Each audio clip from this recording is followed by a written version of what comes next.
Bismillahirrahmanirrahim. Assalamualaikum warahmatullahi wabarakatuh.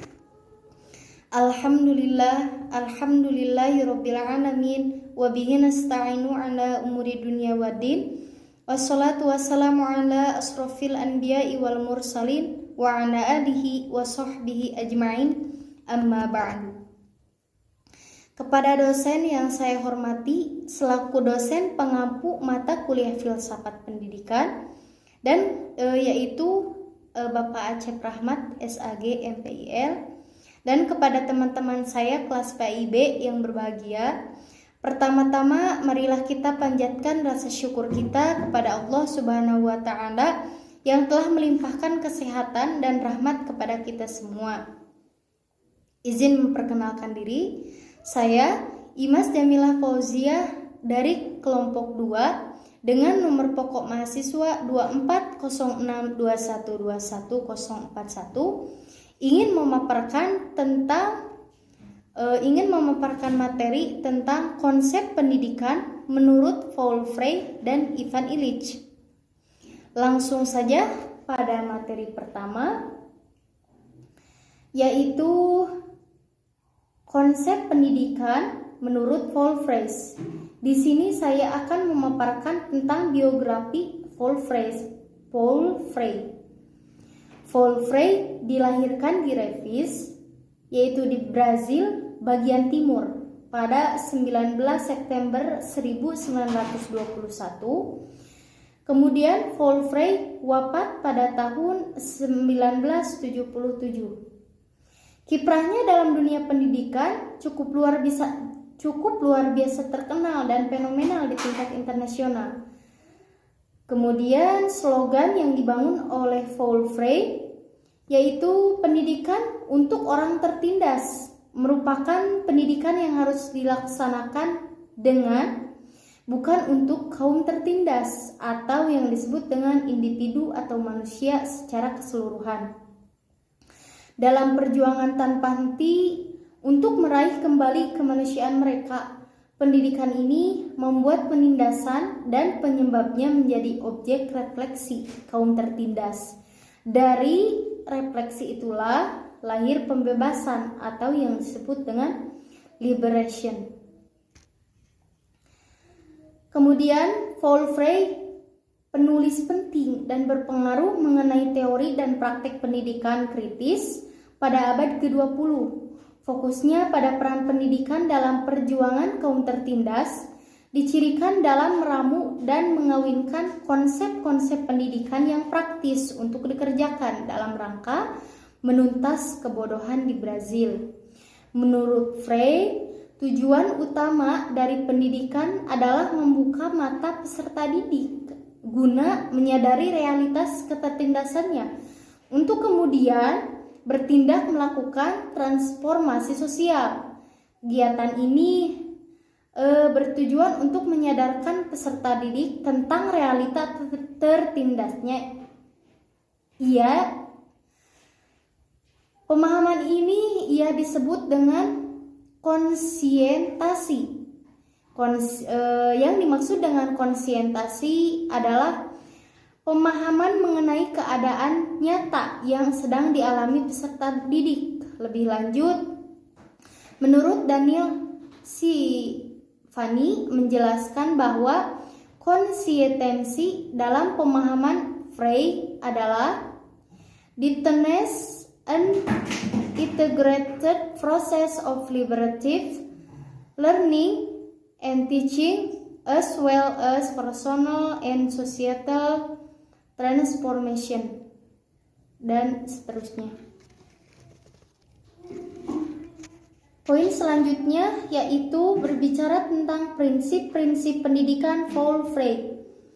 Pendidikan yang membebaskan tema yang tidak bisa dilepaskan ketika berbicara tentang konsep pendidikan Paul Frey adalah gagasannya tentang pendidikan yang membebaskan. Dengan istilah lain, dia sering menyebutnya dengan ketidaksadaran historis atau yang disebut dengan historical anesthesia, yang berarti keadaan masyarakat yang tidak mau tahu apa yang terjadi dalam masyarakatnya. tidak ikut mempertimbangkan kegiatan dan partisipasinya. Kemudian konsep pemikiran Volfrey. Di sini saya akan membahas konsep pemikiran Volfrey. Kebudayaan bisu, pemikiran Volfrey tentang pendidikan lahir dari pengalamannya selama bekerja bertahun-tahun di tengah-tengah masyarakat desa yang miskin dan tidak berpendidikan. Masyarakat feodal atau yang disebut dengan hierarkis adalah struktur masyarakat yang umum berpengaruh di Amerika Latin pada saat itu. Dalam masyarakat feodal yang hierarkis, ini terjadi perbedaan menolak antara strata masyarakat atas dan strata masyarakat bawah. Golongan atas menjadi penindas masyarakat bawah dengan melalui kekuasaan politik dan akumulasi kekayaan. Oleh karena itu, menyebabkan golongan masyarakat bawah menjadi semakin miskin, yang sekaligus menjadi menguatkan ketergantungan kaum tertindas kepada para penindas itu. Kemudian, poin yang kedua yang akan saya bahas yaitu konsep pendidikan menurut Ivan Illich. Saya akan membahas biografi tentang Ivan Illich. Ivan Illich lahir pada bulan September tahun 1926 di Wina, di Australia. Ia lahir sebagai anak sulung dari 3 bersaudara. Sepanjang hidupnya, ia tinggal di banyak tempat di dunia, dari Eropa, Amerika Utara, Amerika Tengah, Amerika Selatan, dan bahkan Asia pernah ia kunjungi semasa kecil. Illich juga sering berpindah tempat tinggal. Hal ini dikarenakan ia harus mengikuti orang tuanya. Akibatnya, Illich tak pernah belajar di sekolah tertentu. Ia berpindah-pindah tempat tinggal selama 4 tahun di Dalmatia, Wina, dan Prancis, atau dimanapun orang tuanya berada. Saat masih anak-anak, perkembangan intelektual Illich bertambah, akan tetapi karena adanya atau dianggap terlalu muda untuk bersekolah, ia tidak segera dimasukkan ke sekolah meskipun sudah menunjukkan kecerdasannya. Ketika Serdadu Hiliter menduduki Australia pada tahun 1938, yaitu Illich ini berperan sebagai putra insinyur Dalmat. Perlu kita ketahui bahwa melatar belakangi gagasan Illich dipengaruhi oleh krisis sosial dan politik di Amerika Serikat, serta gagalnya beberapa perencanaan pembangunan pendidikan. Di sisi lain, gagasan Illich yang kritis atau radikal dan progresif ini terselip gagasan Illich humanis dan religius. Gagasan humanis dan religius Illich terlihat bagaimana dia membela para kaum imigran Puerto Rico yang mengalami ketidakadilan secara sosial, ekonomi, dan budaya. Selanjutnya, saya akan membahas pengertian pendidikan atau pemikiran dari humanis religius seorang Ivan Illich. Sebagai pemikir humanis dan religius, Ivan Illich cenderung mendefinisikan pendidikan dalam arti luas.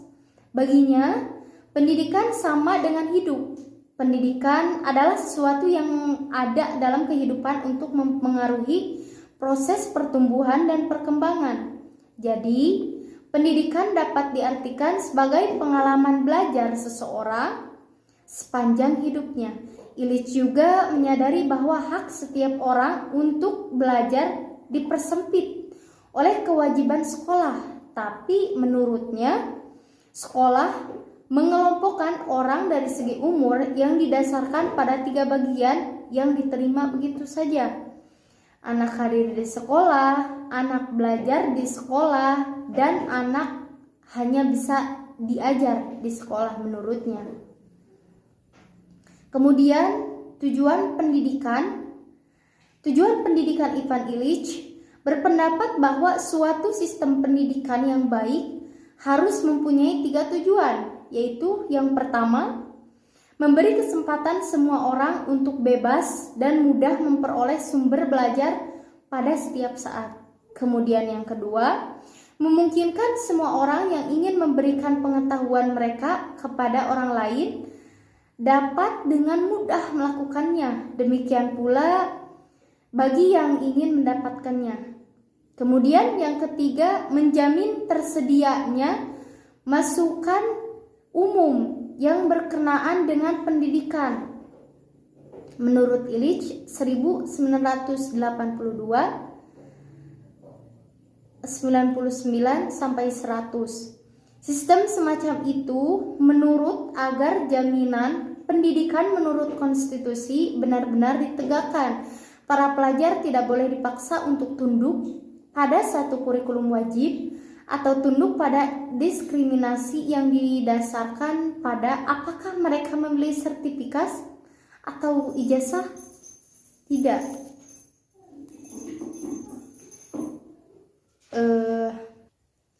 Demikian yang dapat saya paparkan. Kesimpulan dari materi tersebut, dalam pendidikan Illich menyampaikan semua pelajar berhak memiliki akses yang tidak harus memiliki surat izin. Intinya, para siswa yang diberikan kebebasan dalam mengakses apapun yang ingin diketahuinya melalui berbagai program teknologi yang dapat digunakan. Akan tetapi, dalam dunia pendidikan yang bersifat ideologi dan kebangsaan tidak semudah itu untuk memiliki kebebasan. Para siswa tidak boleh melupakan ideologi kebangsaannya masing-masing yang memiliki ciri khas dari bangsanya. Menurut Ki Hajar Dewantara, pengajaran harus bersifat kebangsaan. Kalau pengajaran bagi anak-anak tidak berdasarkan kenasionalan, anak-anak tidak mungkin mempunyai rasa cinta bangsa dan makin lama terpisah dari bangsanya. Kemudian barangkali menjadi lawan kita. Di sini perlu berhati-hati sebab dapat merusak budaya bangsa kita. Oleh sebab itu, dalam mendalami melalui kebebasan akses perlu didiskusikan atau dialogkan seperti yang diungkapkan oleh Frey. Sekian yang dapat saya sampaikan. Mohon maaf apabila banyak kesalahan. Saya harap teman-teman memahami apa yang saya sampaikan. Terima kasih. Wabillahi taufiq wal hidayah. Wassalamualaikum warahmatullahi wabarakatuh.